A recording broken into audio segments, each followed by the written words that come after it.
जादू का जाल।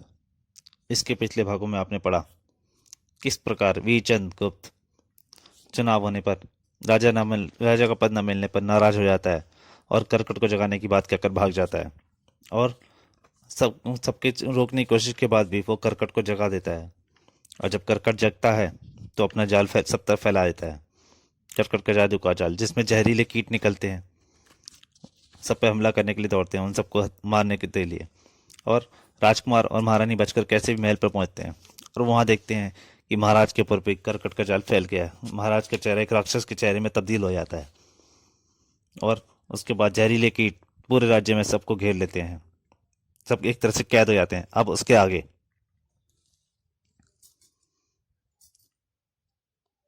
इस समय अगर कोई शैतान करकट के जादू के जाल से हमारी मदद कर सकता है तो वो है सिर्फ तिलसिंह देव।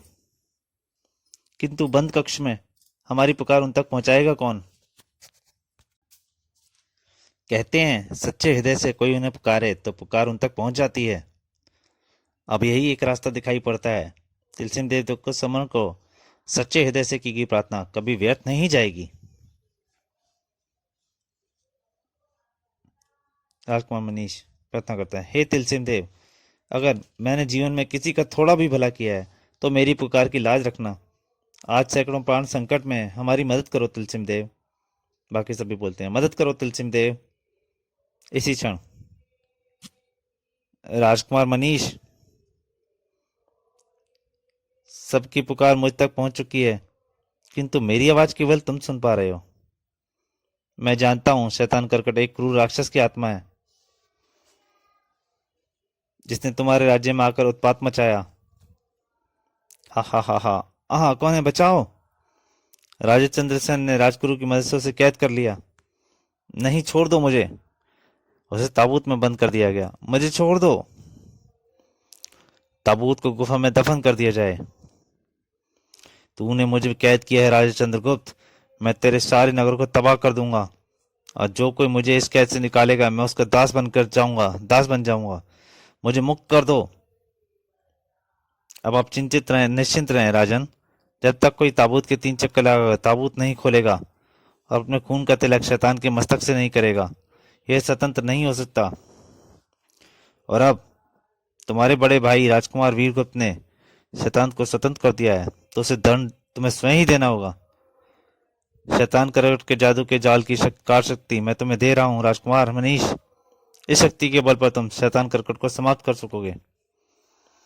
जाओ, मेरा आशीर्वाद तुम्हारे साथ है।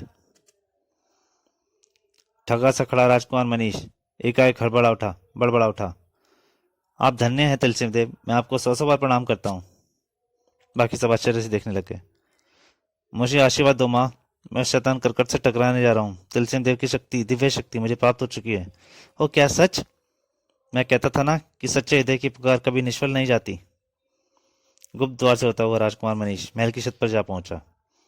भिन्न भिन्न वहां सारे जहरीले कीट फैले होते और ढेरों जहरीले कीट मेरी तरफ बढ़ रहे हैं। हे तिलस्मी शक्ति, मदद कर। इससे से मैं राजकुमार मनीष के हाथों से तिलस्मी जाल निकल कर हवा में उड़ा। शू!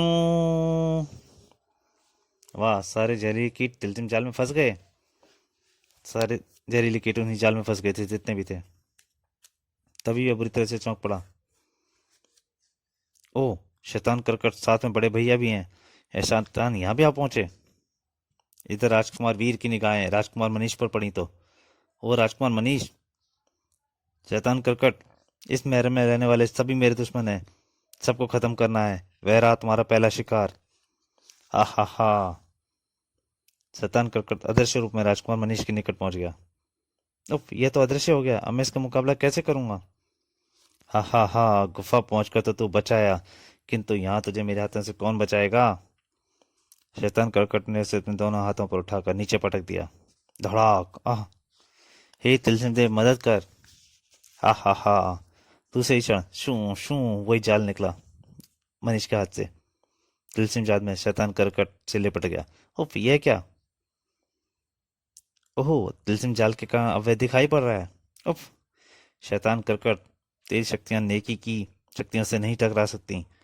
यह देख तिलस्म, तेरा जिस्म गलना शुरू हो गया। नहीं, आ! अब तो सदा के लिए समाप्त हो जाएगा दुष्टात्मा। नहीं, आह! उफ! और फिर एक तेज धमाके के साथ जल टुकड़े टुकड़े होकर धुएं विलीन हो गया। एक तेज चीख गूंज उठी, आई। तब राजकुमार मनीष ने नीचे झांका। तुम्हारे शैतान को मैंने खत्म कर दिया है शैतान, और अब तुम्हें भी दंड भुगतने के लिए तैयार रहना चाहिए। आ रहा हूं मैं। और उसने छलांग लगा दी नीचे। तलवार निकाल ले शैतान, फिर ना कहना कि निहत्थे पर वार कर दिया। नहीं, अगली पर राज सिंहासन मेरा है, मैं उसे प्राप्त करके रहूंगा। खनाक। पहला वार तूने कर लिया शैतान, यह दूसरा वार मेरा। खड़ाक। उफ। राजकुमार मनीष की एक बार वीरगुप्त की तलवार टूट गई। खट। आहा। आहा। और राजकुमार मनीष ने विद्युत को मार दिया। मुझे क्षमा करना बड़े भैया, दंड देते वक्त मेरी आंखों के सामने एक पापी था। नगर पर मंडराता संकट समाप्त हो गया। ओह, वे भयानक कीट एकाएक धुआं बनकर गायब हो गए। ठीक उसी समय महल में शैतान करकट की मौत के बाद अब हमें महाराज की सुध लेनी चाहिए। ना जाने वे किस अवस्था में हो। किंतु द्वार खोलते ही गुर्र गुर्र, पिताश्री। उफ नहीं। महाराज और भी राक्षसों के रूप में बदल चुके थे। हे तिलसिंह देव, पिताजी को इस संकट से मुक्त करो। और उसी क्षण रोशनी का एक पुंज महाराज के चेहरे से टकराया। आह। अगले ही पल महाराज ठीक हो गए। स्वामी, पिताजी। दिव्य प्रकाश में प्रकट हुए तिलसिंह देव। तिलसिंह देव, तिलसिंह देव। राजकुमार मनीष, तुम्हारे राज्य पर और पिता पर आया संकट अब समाप्त हो चुका है, अतः अब मैं तुमसे अपनी शक्ति वापस ले रहा हूं। अब अपना अपने सुख को त्याग कर मानवता की भलाई करो। मेरा आशीर्वाद तुम्हारे साथ हमेशा रहेगा। एकाएक राजकुमार मनीष ने महसूस किया कि तिलसिंह देव की विचित्र शक्ति उनके जिस्म से निकल चुकी है। तब, हे तिलसिंह देव, अच्छा हुआ जो तुमने अपनी तिलसिम शक्ति वापस ले ली। आपके आशीर्वाद से मैं अपनी बुद्धि व बल पर ही राजकार्य चलाऊंगा। और फिर एक दिन शुभ मुहूर्त देखकर उसका राज तिलक कर दिया गया। तिलसिंह देव की जय, राजा चंद्रगुप्त की जिंदाबाद, राजकुमार मनीष की जय हो। तो दोस्तों, ये कहानी यहीं समाप्त होती है। प्लीज़ अच्छी लगे तो चैनल को लाइक कीजिए और वीडियो को ज़्यादा से ज़्यादा शेयर कीजिए। धन्यवाद।